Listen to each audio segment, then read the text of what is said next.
एक समय की बात है, प्रकृति की गोद में एक हंसता खिलखिलाता गांव बसा हुआ था, सोनपुर। गांव वालों का सारा दिन गांव के चौपाल में ही गुजरता था।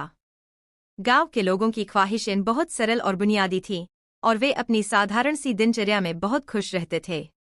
गांव का सारा कामकाज पंचों द्वारा ही सुनिश्चित होता था।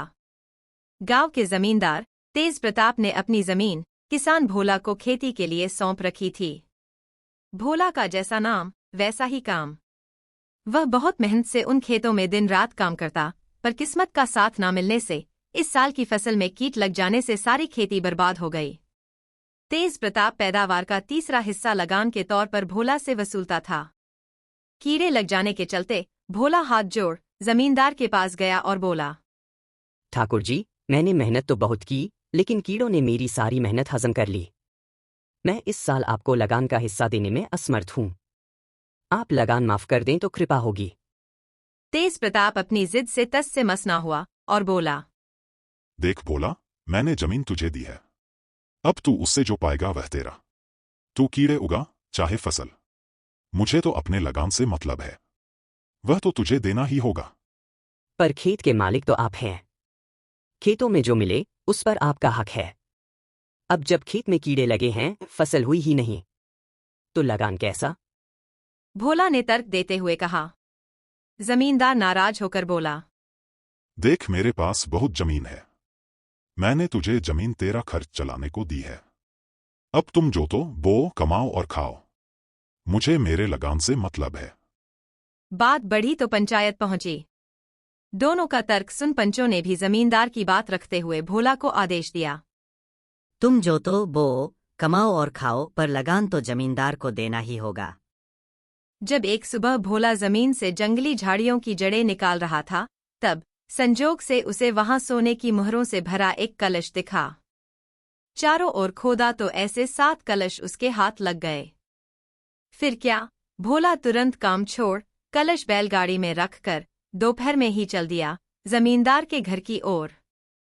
तेज प्रताप उसे देख मन ही मन नाराज हुआ, यह सोचकर कि भोला फिर उससे बहस करने आया है। पर जब उसने कलश देखे तो कुछ शांत हो भोला से बोला, अब किस नए नाटक का इरादा है? लगान तो तुम लाए नहीं।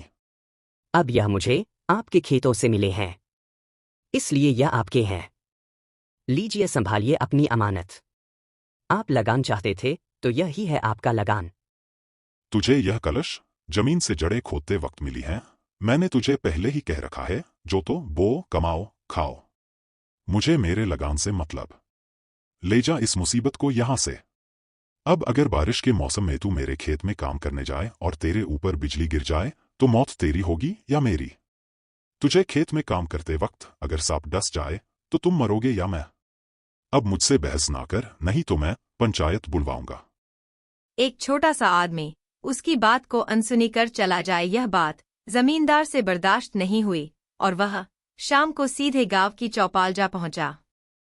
पंचों ने एक बार फिर जमींदार की बात रखते हुए भोला से कहा, भोला, कलश खुद ब खुद उछल कर तो नहीं निकले, तूने ही इसे निकाला है ना? तो अब यह तेरी संपत्ति हुई। तेरी मेहनत पर तेरा ही हक है। किसी और के हक की संपत्ति रख मैं भगवान को क्या मुंह दिखाऊंगा? आप सबसे मुझे न्याय की उम्मीद नहीं। अब तो राजा जी ही उचित फैसला करेंगे। अब मैं इस धन को राज्य खजाने में ही जमा करवा दूंगा। इतना कह भोला सोने की मुहरों से भरे सभी कलश लेकर राजा के दरबार पहुंच गया।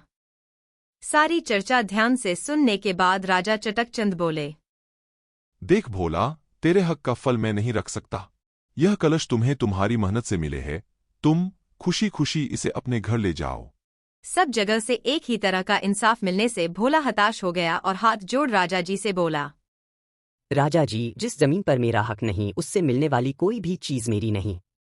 अगर आप आज्ञा दें तो मैं इन 7 कलश को पंचों के सामने खेत में उसी जगह गाड़ दूं जहां वे मुझे मिले थे।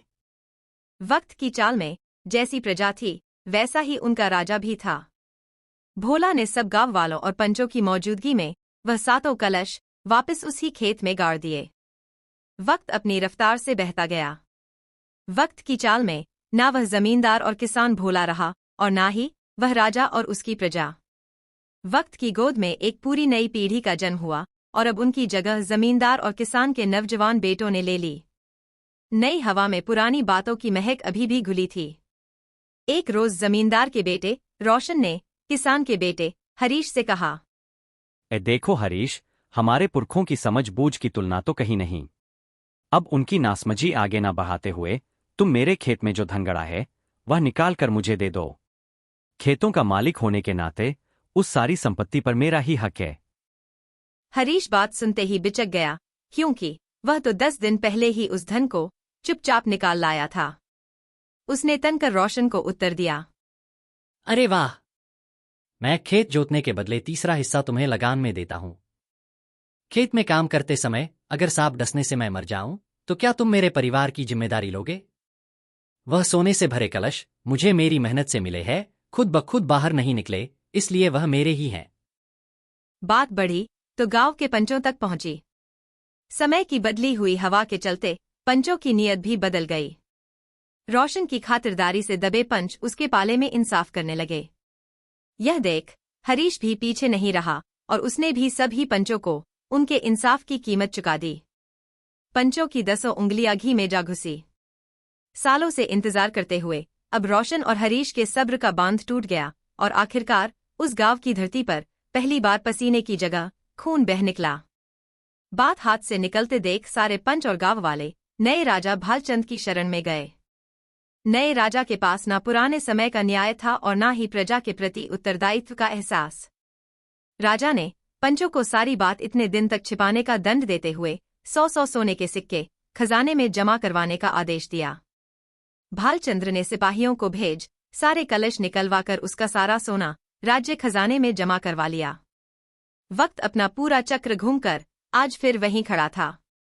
अब उस सुखी संतोषी गांव में ना कोई चौपाल रही, ना उनकी बातें बची थी तो केवल दिलों में धधकती आग। बदलते समय की बदलती हवा अभी न जाने और क्या करतब दिखाएगी।